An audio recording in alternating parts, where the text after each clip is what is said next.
자, 친절한 대기자 권영철 대기자 어서 오십시오. 안녕하십니까. 예, 오늘 또 중요한 일이 하나 있습니다. 공수처 개정안, 즉 개정된 공수처법이 국회에서 처리가 되는 거죠? 그렇죠. 어제 정기국회 회기가 끝났죠. 네. 필리버스터는 뭐 김기현 의원 혼자만 했습니다마는 오늘 오후 2시 예정돼 있고 의장 상정이 돼 있기 때문에 오늘 통과되겠죠. 그렇죠. 오늘 네. 그와 관련된 얘기를 준비해 오셨죠? 그렇습니다. 이게 고위공직자 범죄수사처 줄여서 공수처 출범이 이제 임박해졌죠. 지금 법이 오늘 통과되면은. 네네. 1996년 처음 공수처 법안이 제출됐으니까 24년 만에 이제 출범을 하게 되는 예. 겁니다. 그래서 오늘은 탄생이 임박한 공수처 신의 한 수일까 아니면은 자충수일까 이렇게 설명해 드리겠습니다. 예. 올해 안에 출범시킨다는 계획. 일단 오늘 통과가 되면 개정안 통과가 되면 착착착착 하면 올해 안에 출범될까요? 물리적으로 올해 안에 출범은 조금 어려워 보입니다. 이게 오늘 뭐 10일이니까 20일 정도 남은 셈인데, 본회의에 통과되면은 공수처장 후보 추천 작업에 들어가야 되잖아요. 그렇죠. 후보 추천위원회 그동안에는 7명 중 6명이 동의하면 됐는데 이제는 5명으로 가능해지고요. 개정하면. 그러면 이제 야당이 추천위원들을 지금 추천한 추천위원 중에 아마 이분들이 뭐 사퇴하겠다 이런 얘기들도 네. 하고 그랬잖아요. 예. 그러면은 추천위원을 야당이 10일 이내에 추천하지 않으면은 국회의장이 이제 다른 2명을 할 수 있게끔 법이 바뀐 거거든요. 10일 걸리고 또 그 새로 국회의장이 추천해서 추천위원회가 구성되면은 추천해서 대통령이 지명하고 청문회를 가야 되잖아요. 청문회 기간까지 한 20일 정도 걸리거든요. 네. 그리고 청문회가 끝나고 나면은 처장이 또 차장을 제청해서 대통령 임명하고 공수처 검사 절차가 많군요. 또 뭐 공수처 수사관들까지 임명해야 되니까 여기 한 달 정도 가까이는 잡아야 되니까 내년 1월 하반기 정도쯤은 가능하지 않을까 그렇게 예상이 됩니다. 공수처 출범 24년 만이라고 했나요? 그렇죠. 1996년에 당시에 참여연대가 국회의원 151명과 시민 2만여 명의 서명을 받아서 공수처 법안을 입법 청원을 했는데 회기가 끝나면서 이제 폐기됐던 거거든요. 예. 그리고 문재인 대통령이 2012년과 2017년 대선 공약으로 내세웠는데 이제서야 출범이 눈앞에 다가온 겁니다. 문재인 대통령이 지난해 국민과의 대화에서 밝힌 공수처에 대한 그 입장들이 있었는데 그 부분 잠시 한번 들어보시죠. 네네. 월 출발은 대통령과 대통령 주변의 친인척 특수관계자 이런 권력형 비리에 대해서 검찰, 경찰이라는 사정기관들이 제대로 사정 역할을 못 해왔기 때문에 권력형 비리를 막을 수 있는 특별 사정기구가 필요하다라고 이제 된 것이 공수처라는 것이고 그러니까 지금은 이제 검찰 개혁 필요성 때문에 공수처가 더 부각이 되고 있는 이런 분위기인 거죠.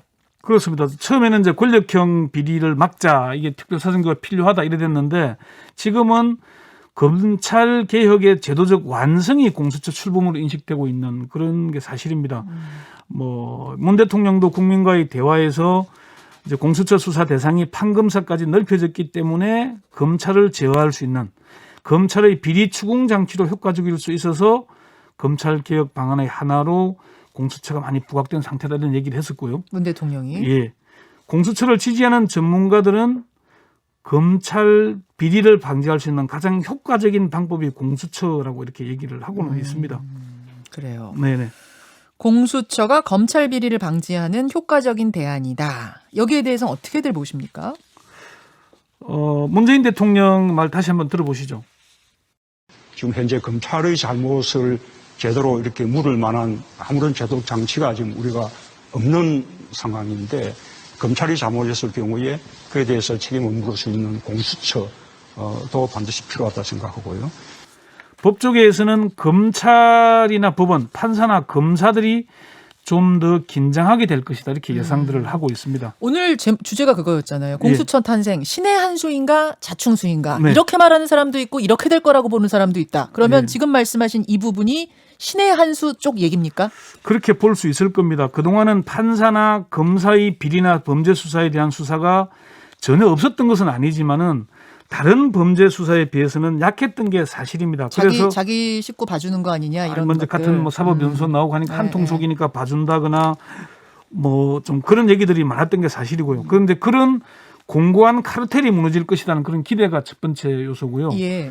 두 번째는 검찰의 기소 독점이 무너진다는 것도 큰 의미가 있습니다.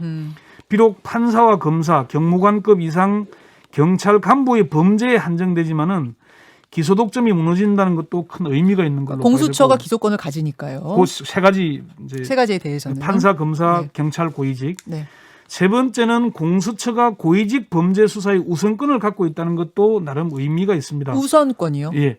과거에는 경찰이 검사 수사를 하면은 검찰이 가져와 버렸잖아요. 예, 예. 근데 이제는 앞으로는 검찰이 진행하는 뭐 판사나 검사, 고위공직자 수사를 공수처가 가져갈 수 있도록 서로 하는 하겠다고. 검찰이 나 안 줄래요. 우리가 계속 할래요라고 해도 우선권은 공수처한테 있는 거예요. 그렇습니다.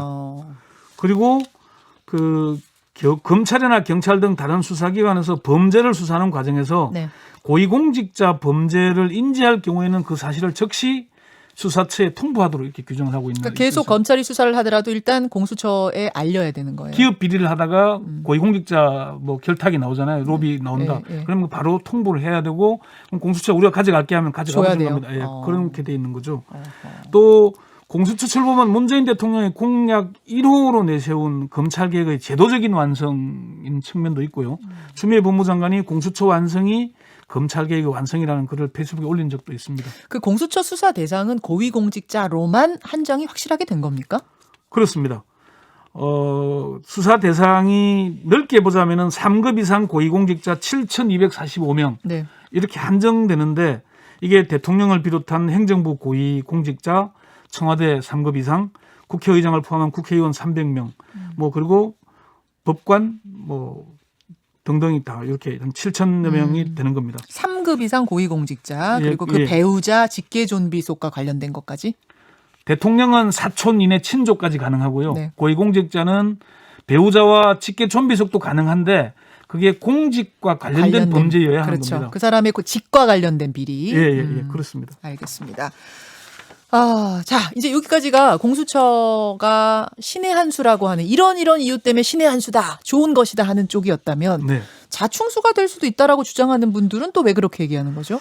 동전의 양면과 같아서 한쪽에서는 신의 한 수로 보이더라도 거꾸로 보면은 자충수가 될 수도 있는 겁니다. 첫 번째는 고위공직자 비리 수사가 오히려 줄어들 것이다 이런 분석이 나옵니다. 왜요? 예방 효과도 있을 겁니다. 그렇지만 그것보다는 수사기관에서 적극적으로 나서지 않을 가능성이 높기 때문이라는 분석입니다. 특수통 출신의 전직 한 고검장은 예를 들어서 기업의 횡령이나 배임 같은 범죄를 수사하다가 네. 고위공직자나 정치인 관련 범죄를 발견하는 게 그동안의 수사 방식인데 검찰이나 경찰이 애써 그렇게 하지 않을 것으로 본다. 어차피 공수처가 가져갈 건데 뭐하러 그렇게 열심히 하겠냐. 이런 의문이 나는 거고요. 뇌물 수사라는 게 공여자를 먼저 수사하고 수리한 고위공직자를 수사하는 거잖아요. 그렇게 되죠. 그런데 공여자를 먼저 수사할 수 없습니다. 공수처는. 그래서 그런 얘기들이 나오는 건데 그러면은 고위공직자를 먼저 수사하려면 어떤 방식이 되느냐. 네. 미행 감청 이게 필수적이 되는데 예. 그거 못하죠. 과거에 저 서식동 팀이 사찰하다가 뭐 폐지되고 그렇죠. 그랬잖아요. 그렇죠. 그런 일이 일어날 수 있다는 것이고 여기에 한 가지 우려고요. 두 번째는 공수처의 조직이 소규모 검찰청 정도밖에 안 됩니다. 네네. 검사가 25명, 수사관이 40명이 한계거든요. 요 정도 규모가 어느 정도 하면은 평택지청 정도의 규모 정도밖에 안 됩니다. 순천지청이 한 30명쯤 되는데 규모가 이렇게 적습니다. 적다 보니까 범죄 정보를 수집하는데 한계가 있고요. 또 그럼 수사 실적을 거두지 못하지 않겠습니까? 그러면 결국은 네. 검찰이 수사를 하다가 고위공직자가 발견이 거기서 딱 되면 어느 지점에서 네. 그때 이제 공수처로 넘기는 방법이 될 텐데 네. 검찰이 초기 수사 부분을 안 하면 네. 많이 안 하면 네. 그러면 이제 넘어갈 것도 별로 없어질 거다 이 말이 되는 거예요. 이제 그런 한계점이 있어서 공수처와 검찰이 공조를 해야 되지 않느냐는 네. 얘기가 나오는데 그리고 공조 수사하고 하다 보면은 같은 뭐 이 변호사 출신이고 하니까 또 한통속이 될 수 있는 거 아니냐 그런 우려도 있는 것이고요. 듣다 보니까 일종의 팀플레이가 돼야지만 착착착 수사가 될 것 같은 느낌도 드네요. 그러니까 이게 검찰청의 규모로 보자면은 대상이 많은데 수사 대상이 대통령과 사촌인의 친척, 네. 뭐 아까 뭐 지방 광역 시도 단체장과 교육감까지도 수사 대상이거든요. 네. 처리할 사건은 많고 주변 기대는 엄청 높을 거 아닙니까? 그렇죠. 그런데 가동할 역량 자체가 부족한 상황이어서 이럴 때는 수사기관이 무리한 수사를 할 수도 있다. 그게 표적 수사를 할 수 있다. 이게 사실 검찰이 항상 비판받는 게 표적 수사 아니냐는 표적 비판하잖아요. 수사죠. 그걸 공수처가 되풀이할 수도 있다. 그런 우려가 있는 거고요. 세 번째도 있습니까? 공수처도 어차피 사정기관이라는 점입니다. 그건 또 무슨 말인가요? 예를 들자면은 문재인 대통령이 윤석열 검찰총장을 임명했지 않습니까? 예. 왜 임명했겠습니까? 신뢰한다. 내 편이라고 믿기 때문에 임명한 거 아니겠어요? 뭐 댓글 수사할 때 보니까 정의롭게 했었고 네. 적폐 수사하는 거 보니까 수사 잘하더라 해서 임명했겠죠. 그렇죠. 그런데 지금은 어떻게 됐습니까? 울산시장 선거 개입 의혹 수사, 월성원전 1호기 폐쇄 과정에 대한 수사 등등으로 신뢰를 배신했다. 뭐 이런 비판을 받지 않습니까? 뭐 이런 비판들이 있는데, 그러니까 이게 수사기관이라는 것은 어차피 목에 가시 같은 존재거든요. 항상 뭔가 노려보고 뭔가 수사하려고 그러고. 하나 더 예를 들자면 추미애 법무부 장관이 윤석열 총장 징계 수순으로 법무부 감찰위원회를 열었지 않습니까? 네. 감찰위원회 위원장은 추미애 장관의 최측근으로 불리는 박은정 감찰 담당관의 스승이고 심재철 검찰국장과 동향인 분을 임명을 했거든요.